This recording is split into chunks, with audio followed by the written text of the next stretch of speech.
everybody. I'm Ann Edenfield-Sweet, Executive Director of Wings and Wings for Life, and we are so glad you are with us tonight. We are going to have a fabulous show. A good friend of mine, Jeffrey Candelaria, just an amazing man. I first met him at the Hispano Chamber of Commerce, where he was a vice president. Then he went on to a vice president of the bank. Then he went on to start his own business. Now he does a radio show, and I've actually been invited to be on his radio show with KKOB AM and then 96.3 FM every Saturday afternoon. It's a wonderful show called The Gauntlet of Truth. And Jeffrey is just a delight, and he has quite a story to share. And so part of his story is being shared through a new book that actually I've just ordered, that he just wrote. It's called Toro, The Naked Bull. And it's really a story. I can't wait to read it because it's really his story told in a fictional way, I believe. Growing up in Martinez Town in Albuquerque, a poorer neighborhood, talking about his mother, and I want him to tell the full story because I think it's really important to hear his story. But then how he grew up and now has become so successful. And so his success is what we're hoping for everybody. All the little Jeffreys that are out there, that it doesn't matter where you grow up, it doesn't matter what kind of life experience you had, that you can overcome everything. And he's going to teach us how he did it and why he did it. So I am thrilled to have Jeffrey Candelaria here with us today. So Jeffrey? Well, it is a pleasure to be here with you all and you again, Ann. I appreciate the work that you do and your sincere approach to try to empower, inspire, and enlighten folks. It really means a lot to me. So a little bit about my background, and actually I'm from South Broadway, so it was, Martinez Town was a little further north, nothing wrong with that. We were actually possibly even in a little further blighted area further south. So those of you familiar with Albuquerque, it was the Gibson, South Broadway, San Jose area that we grew up. My grandfather was the patriarch of our family, probably had maybe a 10th grade education, but a tremendous work ethic and an amazing ability to be resourceful, right? I used to talk about my grandfather with folk. In fact, he's the person I dedicated my book, Toro, the Naked Bull, to, which is, by the way, about overcoming victimization and doing the right thing and fearing nothing. At any rate, he was extraordinarily resourceful. So with some nails and a hammer, he literally could build almost anything. And I just learned from him that tremendous work ethic. But anyway, growing up in the South Broadway area, my mother and father married and divorced when I was 4. So right away we had a trauma. And then we happened to be at that time Catholic, traditional Hispanic folk from that area. So there was already this cloud of shame because of the divorce.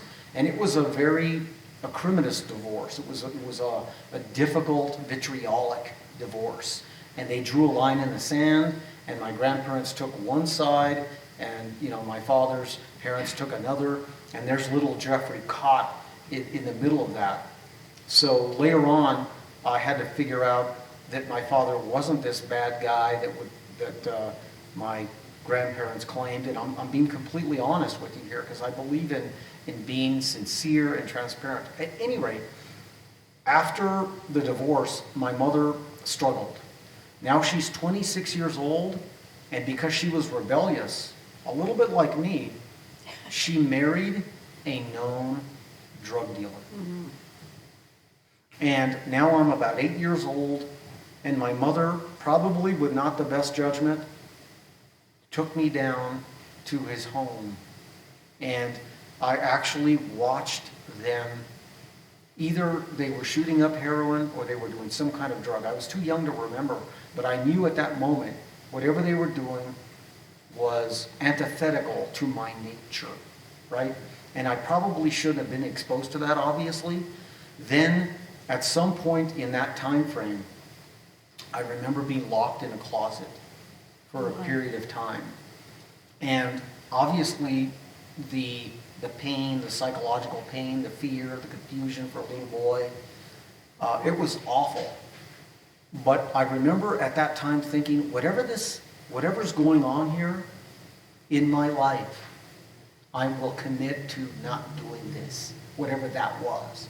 Because you're too young to understand. Right. You knew it wasn't right. Absolutely. But, yeah. But yeah. I didn't know what drugs were or breaking laws or any of that. But I knew whatever this activity behavior was, I was not going to let that define me. Mm-hmm. And when I grew up and owned my own legacy, which I'm talking about, I would not do whatever they were doing, right?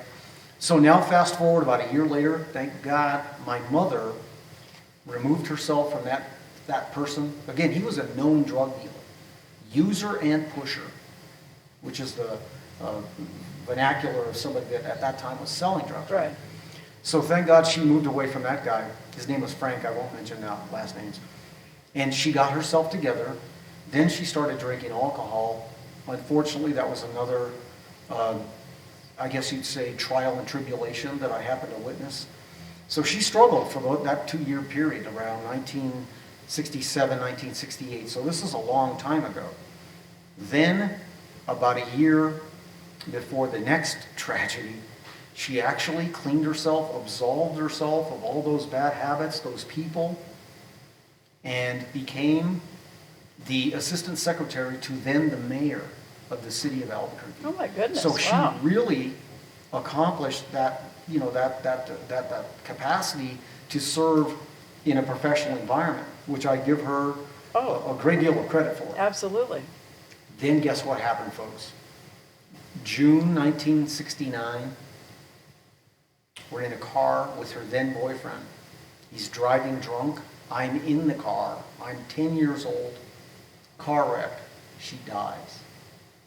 And you're in the car I'm in with the her. car. I was unscathed through the miracle of physics and God, the Holy Spirit. And I remember lying on the dirt with blood, because I did have a cut on my head, and my mother basically traumatized on the precipice of death. I think she was still alive at that point. And I remember the ambulance ride to then Presbyterian Hospital, right there in front of Winrock Center. Those of you know where that is, traveling west. And I remember my mother being on the gurney in the ambulance above me, and I'm below, and her arm falling. Oh. And I remember then, folks, my mother died. And something, you can call it, I call it the Holy Spirit, but there was something bigger than myself that almost came to me and said, you can survive this. You can be bigger than this moment. And it was an odd strength that was imparted to me. Does that make sense? Sounds like the Holy Spirit to me. That we all have access to. Just remember, folks, there's always something bigger than you in this place called Earth, universe. And that's a beautiful thing to know, that we're part of a bigger community. That's right. You can call it whatever you want. But for me, that moment transformed my life to the extent that I knew. I didn't know what the answers were going to be to all these challenges I had. Keep in mind, I'm a 10-year-old kid. Right. My father is not with me. He was in Vietnam. My grandparents, maybe the lower middle class, not particularly educated people, were living in a blighted area. My mother's now dead. And I still didn't at that moment. I knew I would be, not only would I survive that, but I knew I'd be okay. Wow. What a transformational moment. I still can't to this day describe it. So then, after my mother died, and I struggle still today, folks, because I pride myself on being authentic and sincere, because that's where trust is. When you're sincere with people and you're authentic. I struggle with empathy. I struggle with showing love. But I'm aware of it, so I do everything in my power to greet you, to hug you, to whatever, to give people sincere love, but I still struggle with it. Because even to this moment, my mother, God rest her soul, I'm not sure that she ever hugged me. I don't remember my mother ever hugging me. And I'm not being ugly in terms of the legacy of my mother. You just don't remember it. I just don't remember it. Wow. And all of us have that kind of pain somewhere in our lives, but my point is, it doesn't define you. Make yourself aware of your pain, overcome it. overcome it. A lot of times when all of us have some childhood pain, sometimes we isolate it, we insulate ourselves from that pain, we don't look at it.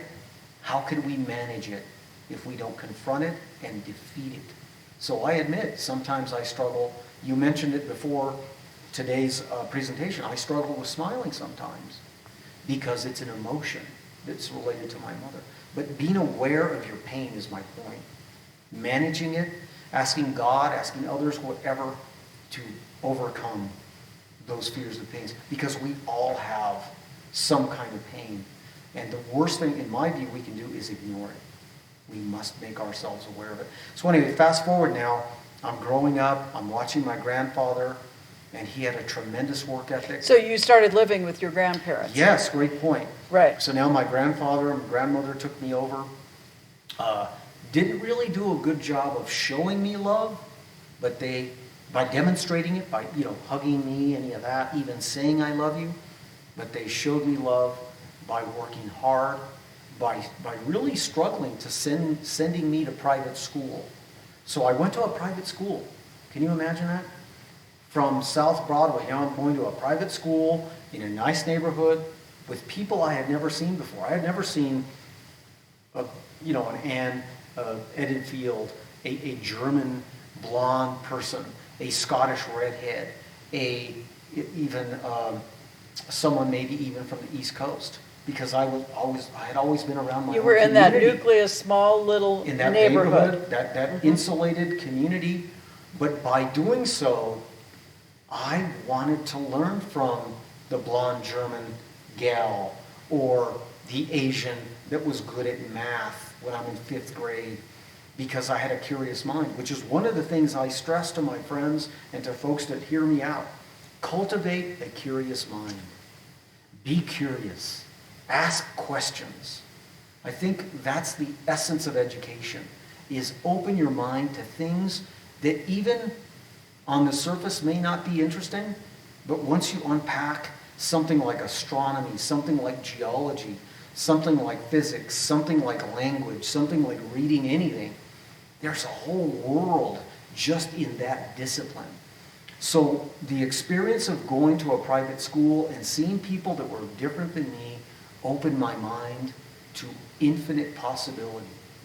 Kind of like Infinite somebody possibility. reading a book for the first time, Absolutely. and they start exploring a different world. But Yes. for you, you got to, through that schooling experience, Yes. you got to meet people that were different. That were different culturally, different even in terms of spiritually, even in terms of little things like, and I tell this story, so once I got a little older, I'm a good-looking guy, I admit it, and I always liked girls, I always did, I don't apologize for that. So I dated this girl, a beautiful Arabic lady, right? I won't mention names, and I remember going to her house. I had never seen light switches that matched. I had never seen flatware, forks, knives, and that matched. I didn't know what a salad fork was. And I remember they served Brussels sprouts and broccoli. And you probably hadn't tasted either one. Well, not only had I not tasted it, You didn't know what it was, probably. intellectually, I think I had seen this food in a commercial, a television commercial, Yeah. but I had never really paid any attention to it. And I remember sitting there and feeling embarrassed and shame. But this is interesting. Instead of feeling embarrassed and shame and saying to myself, like lots of people do, I'll never do this again, I'll never subject myself to this uncomfortable experience again, I did the reverse. I said, I'm going to learn about how to use a salad fork, some of the principles of etiquette. I'm going to learn more about cuisine. And guess what, folks? Now I enjoy all kinds of cuisine from all over the world because I dare to not let that moment of shame and embarrassment define me. And too often, sometimes, when we experience things like that, a lot of folks recoil. Yes. Because it's difficult to be uncomfortable. But I'll tell you, making yourself uncomfortable is where greatness resides. and where the interesting aspects of life resides, when you make yourself uncomfortable. Like when I speak in front of folks, it's not easy to speak in front of folks I don't know. It's uncomfortable. But I think if we can provide a message that we can all commune around, we all win. We're all a little stronger for that. But this is uncomfortable, right? It's not Sure. natural to speak in front of a microphone and folks I don't know. Yeah, and Zoom programming is Yes. difficult. And, for those of you who have come to Wings, one of the things that we always teach are manners. Because I love Jeffrey's story. He didn't know about that salad fork. I don't want anybody to come to one of our Wings meetings and not know what to do. But when you learn and explore and don't be afraid of it, look at it and don't be afraid to say to somebody, I don't know about this, tell me more about this. Or if you just want to be quiet, but go home and learn like you did. Making And yourself that's- vulnerable. And making yourself vulnerable, And- what and- you're doing and- right and now. for the men out there, because I have a little bit of that machismo in me still that lingers from the way I was raised by my grandfather. I was raised in a Catholic environment. I'm not judging Catholicism, I'm just saying a Catholic, Hispanic, particularly Albuquerque and northern New Mexico, multi-generational machismo. We're taught not to be vulnerable. Most But men are taught that. Yeah. That's true, probably Yeah. in our society, Western civilization. But when you're vulnerable and sincere, Yes.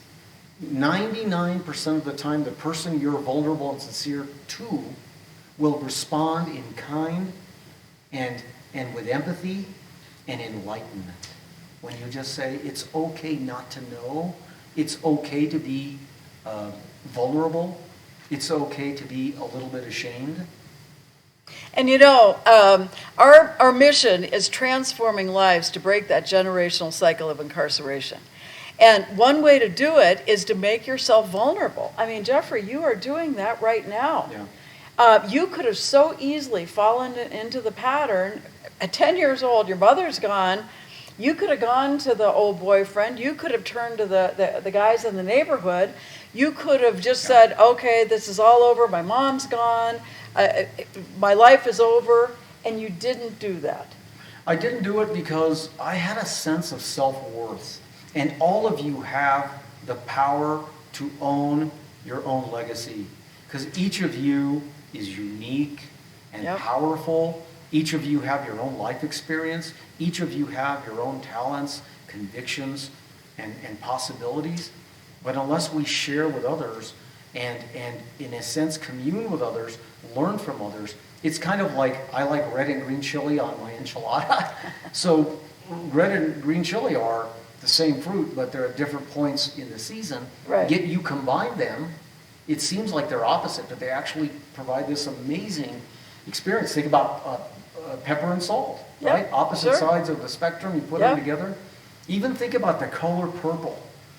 All of you have seen movies, read books about people in their regalia. Remember the kings and queens were in purple? Sure. The reason it Yeah. was purple was a difficult color to put together. That's right. And so only the richest, wealthiest people back in the day had purple garments. Well, guess what? Purple is actually the opposite sides of the color spectrum. Red and blue. You put them together and they make purple. Yep. So Yep. it's making yourself uncomfortable, thinking about something that's opposite you, and maybe you can learn from that. And by the way, I want to make a parallel point. When I was doing all this stuff, and I'm just some guy, okay, with a curious mind, but I had a sense of something bigger than myself, remember? And a sense of value of who I am. Because I'm never going to be anyone else. I'm never going to be LeBron James. I'm never going to be Dr. J. I'm never going to be you. I'm never going to be Lady Gaga. I'm only going to be me. That's true for everybody there. That's right. All they are is themselves. That's right. All you can do is cultivate who you are. That's right. But I was reviled, poked fun of, ridiculed, and threatened by my own community on South Broadway because I was trying to open my mind to other things. Oh, talk more about that, because I think that's so true. When people try to break out of Yes. what is expected of you, and suddenly you're doing something different. You're going to a private school. Hey, you're supposed to be hanging out down here. Correct. So talk more about that. So Because when I was- I want our listeners to and our participants through Zoom to understand that it takes a really determined soul to break out of that cycle. It's so much easier. Oh, well, everybody else is doing it.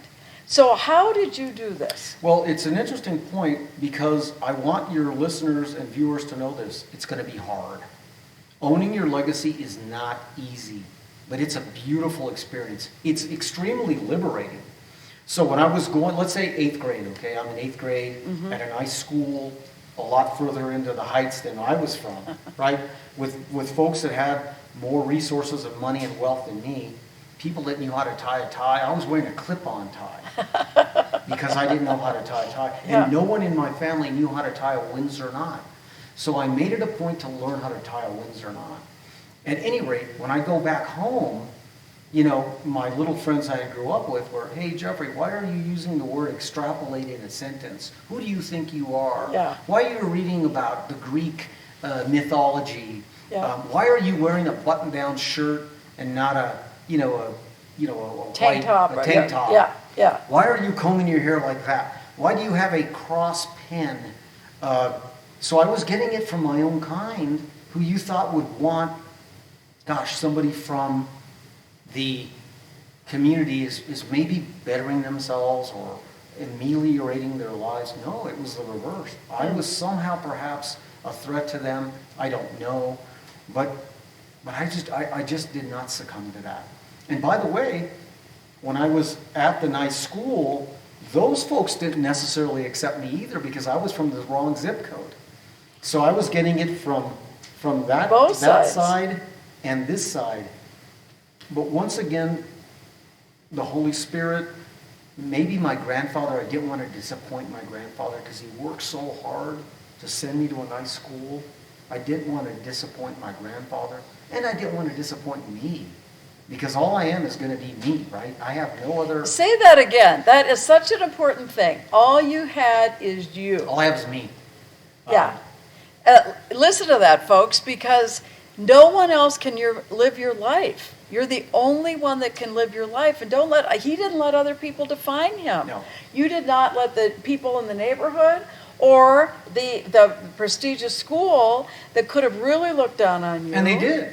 So the point is, you have to understand if you're gonna own your legacy, which I encourage and support and hope you do, it's going to be hard, not easy. You're going to get ridiculed. But think about any great leader throughout the history, the annals of history. They've all walked the gauntlet of ridicule, and on the other side, they're stronger, wiser, more enlightened. But most of all, folks, you become liberated because no one defines you. Your friends, your enemies, your ex-lovers, your father, your mother, you own your legacy. And no one else can ever touch that because you're independent, you're authentic, you're powerful. Because you walk through the gauntlet of ridicule and shame and come out the other side free, powerful, and liberated. Jeffrey, you gave me some notes here that I find interesting. Life is not fair. It is not intended to be fair. Yeah. What do you mean by that? Well, not everybody is going to be grown up in like those of you that are familiar with Albuquerque. Not everybody's going to grow up in Tanawan, or in the Windsor Castle or at Monte Carlo. Jesus, others have taught us that you can come from nothing, but if you own yourself, if you're sincere with other people, if you think about something other than just yourself authentically, you can have a wonderful, liberating life. But life is unfair. It's extremely unfair. I believe that if you work hard, you're sincere, you try to give to others, and you're authentic. To me, that's so important. Anyone that knows me knows that I'm not really fascinated with people's approval. I'm not really that interested in people approving or liking me per se, because I have a very provocative personality. I challenge others and myself, but it's liberating. So the unfairness is something that's obvious. Once you recognize that life is unfair, and you decide you're not going to be a victim, you see things as challenges and obstacles to not only overcome, Anne, but to learn from. Remember I talked to you about that experience when I didn't know what a salad fork was? Well, guess what I learned? I learned how beautiful Brussels sprouts are, broccoli, steak Diane, Oscar style, whatever. So it opened up my whole palate, enjoying food. And everybody enjoys food, right? Right. But when you can diversify even your palate, because I overcame the challenge of being embarrassed from that moment, do you see what it did? It opened up a whole world. And Yeah. instead of saying, gosh, life's not fair, no one ever taught me to use a salad fork, God, life's not fair, nobody ever told me about Brussels sprouts, I thought, you know what, it wasn't fair, but heck with the fairness, what can I learn from this? How can I experience something new? Because life, my friends, is infinite possibility. It truly is. Infinite possibility. Absolutely.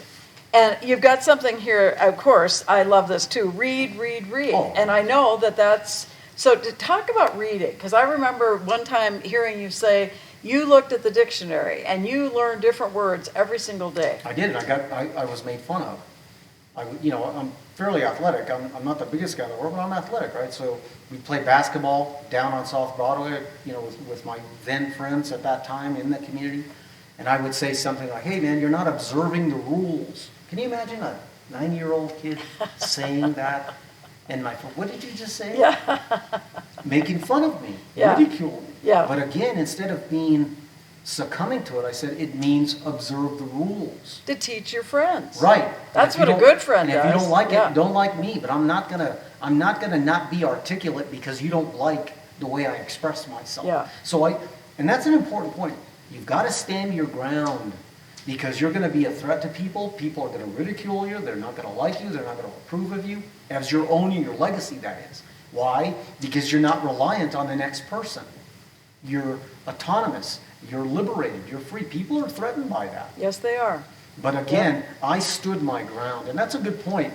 Because I have a defiant personality and I'm provocative, and maybe because I'm a little angry because my mother died, I use my anger for good. I never let anybody ridicule me without me saying, I challenge you. Because most people, when they're ridiculed, they recoil. And what did you just do when you recoil? You give the other person power. You give the bully power. But when you stand up to the bullies in life who are going to be threatened because you're trying to own who you are, and you do that powerfully, 9 times out of 10, that bully is going to collapse. That's right. And That's right. vanquish. Yep. Yep. But that's what I mean about standing up to that principle that life isn't fair and overcoming the ridicule. Stand up to that. Yeah, you've got some other things here. Difficulty is powerful. Suffering is not a noble truth. Create a curious mind. Talk about some of these things because I love it. I want our listeners to hear because you've done that. In New Mexico, and this is a thesis I'm working on, the folks about 400 years ago, the Candelares, Montoyas, Romeros, that came here from Spain, mostly in Europe, brought Franciscan Catholicism. Now, St. Francis of Assisi was around 1050 AD, so about 1,000 years ago. He taught a monastic life, which, I admire. Being humble, not being materialistic at all. The problem with that in some parts of New Mexico is it engenders a scarcity mentality. It propagates this idea that there's not enough. So then people kind of selfishly hoard what they can get their hands on. Well, the reverse is true in terms of what I've experienced. Abundance is everywhere. If you're willing to nurture a curious mind, be interested in other people, help other people, be communal, abundance is everywhere. And so the scarcity mentality that we experience in some quarters in New Mexico, that's a false, spurious, very destructive way of looking at the world, in my opinion. Mm-hmm. Right? So if somebody's in an environment like that, what do you recommend? Give me an example. Well, give me an example. We're going to have some inmates that are going to be interacting with us. So they might have come out of northern New Mexico, or we've got people listening from all over the country. They're coming from some rural little community, that has its own little ethnicity and its own little language and Yeah. its own little culture and world. And how does somebody break out of that? I think the first thing you need to do is, besides read, and cultivate a curious mind, also engage and create what I call critical thinking. Meaning, like Socrates around the time of Plato, 300 BC, right in that, he asked questions. Don't just accept everything that's put forth in your world. Ask questions. Have a critical mind. And by doing so, it opens up possibility. So when I was growing up, remember I was ridiculed, and instead of recoiling and saying, oh, I guess this is all there is. That's just the way it is. I said, no. What's possible beyond this?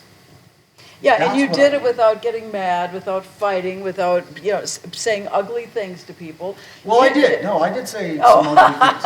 And I got into a lot of fights because I have a lot of anger, because I have to be honest with your listeners and your viewers. I still struggle with anger, but I channel my anger to be productive. Right. Well, and there's a big difference there. Yes. Say that again. Those are powerful people words. have anger. All of Yeah. us have some level of anger and resentment that we all have. It came from somewhere. You could use it one of two ways: to be destructive or to be productive. Yes. And I choose my intensity to be productive. And again, I think it came from a sense of, I didn't want to disappoint my grandfather who worked so hard. He slaved. So think about this. He's 60 years old on a scaffolding, maybe 3 stories high, plastering with arthritis. Oh. And I never realized how hard he was working to send me to like St. Pius or whatever. It cost $5,000, $6,000 a year. Do you know how much that is? Oh my gosh. Yeah. So I didn't want to disappoint his hard work and disappoint his sense of possibility for me. 2, I didn't want to disappoint my own legacy, because I've got to live with myself 24/7. But see, that's key, because a lot of people don't take that on. You decided that it was also your life that you were living, Absolutely. and that you weren't going to let anybody else define Because remember, my that mother role. wasn't there. Yeah. I couldn't go home and cry to my mom. Right. When I got stung by an ant, when they locked me in the closet, all that, my mother obviously at that time wasn't that empathetic to my plight. So I had no one else to turn to but my own resources, something bigger than myself, call it God, Holy Spirit, and my own sense of, are you going to let this define you, or is there something else? And I said, there's something else. It's going to be hard, but I don't want this. Yeah. I don't want this. And I'm not judging anyone. I'm just telling you what I didn't want. Yeah. You titled this whole talk, the Mojito Syndrome. Yes. And so explain to everybody, what does that mean? Because not everybody knows it. A lot of people have asked me, and I've tried to define it, but I want you to define it. So in certain Hispanic cultural quarters, a lot of folks are taught, oh, it's not your fault, mijito. It's not your fault. And sometimes it is your fault. Take responsibility. Yeah. Don't let it define you. Overcome it, and maybe you learned a lesson from that. The other thing that happens in some families is that suffering becomes almost noble. Oh, you're suffering. Jesus suffered. He's up on a cross, I mean, again, I'm trying to be as respectful as possible, but here's this dead man on a cross bleeding. And some interpretations of that is that suffering is actually good. Well, I argue, no, it's not. And the God that I know doesn't want you to suffer. That's right. So That's suffering right. is not natural. It's not why I believe we're here on this place called Earth. And I think we should repudiate suffering. We should walk away from it and learn from it. But we should not welcome it as something that's actually good. In some quarters, including my upbringing when I was little, my grandmother would sleep on the floor to try to demonstrate that she was sacrificing for God somehow. I saw that. And a lot of folks do that. We've heard of the penitentes that actually, carry this cross and suffer. Yep. In my opinion, this is just my Jeffrey Candelaria perspective, I think I just absolutely am reviled by that. The God that I know, the universe that I know, wants people to be free of suffering. But you have to take charge of that. You have to walk away from suffering as often as you can and liberate yourself from that kind of thinking. It's all about liberating your mind, your heart, your spirit, your soul. It's not easy. So you've been able to do this. Well, I'm still in my journey. We're all on a journey. I'm still struggling. My last breath, I'll say, okay, I'm still trying hard. Do you have any last thoughts here for our listeners? I would say challenge yourself, read, cultivate a curious mind, ask questions. Don't just accept something based on prima facie, based on cliche, based on it's always the way I've experienced it. That's the way my grandmother was. That's the way my grandmother was. That's the way my dad was. Whatever. And it's just a beautiful way of living. But you will be ridiculed. You will be a threat to other people. But on the other side of that gauntlet is a liberating way of life. Be sincere with people. Be authentic. Like a couple of times you asked me questions, and I've told the truth. I'm still angry. I still struggle. Yeah. I was a hateful little kid in a lot of ways. But I ultimately, as I matured and I saw something bigger than myself, I used all of that to be as productive as possible. And used it in a positive way. You didn't use it in a way to be destructive, hurt other people. Or productive. That's it. Yeah. There's two kinds. Yeah. You're either an anchor or a propeller. Yep. That's it. You're an anchor or a propeller. And all I of you love that. have the capacity to be a propeller. And you bring other people along when you do it. It's beautiful. It's beautiful. Not easy, but it's beautiful. There it is. Well, thank you. Wow. I knew it was going to be fantastic. I wish I had a story using that propeller, but I've got another one. It's called The Fight. I think you'll like it. An old Cherokee is teaching his grandchild about life. A fight is going on inside of me, he said to the child. It's a terrible fight, and it is between two wolves. One is evil. He is anger and envy and sorrow, regret, greed, arrogance, self-pity, guilt, resentment, inferiority, lies, false pride, superiority, and ego. The other is good. He is joy, peace, hope, love, serenity, humility, kindness, benevolence, empathy, generosity, truth, compassion, and faith. This same fight is going on inside of you, goes on inside all of us, and inside every other person too. The grandchild thought about it for a minute, and then he asked his grandfather, which wolf will win? And the old Cherokee simply replied, the one we feed. Now, Jeffrey decided to feed the good one. And I hope that you all will think about this story and all that Jeffrey has shared with you and with all of us today. And go forth and just be the very best person that you possibly can be and feed that good one.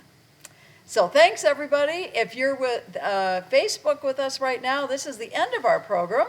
But for those of you on Zoom, hang on, because we're going to go to breakout rooms, and you're going to get to talk to Jeffrey and hear even more wisdom from him. So thanks, everybody. Now, next week, we've got a great, great speaker. He's the founder of the 2 Actions. This is a self-help program where anybody dealing with any kind of addiction can do it at home. He's the founder. He's out of Oregon. And then we've got the state director in New Mexico who also is leading that program here. So I hope you're with us next week. But thanks, everybody. Just add in closing, sure. Don't forget, folks, I am selling my book on Amazon, Toro, The Naked Bull. And it talks about these principles in a historical kind of a fictitious setting. Toro, The Naked Bull. Thank you. Yeah, wonderful. Look it up. I've ordered it. I can't wait to read it. Bye, everybody. Thanks so much.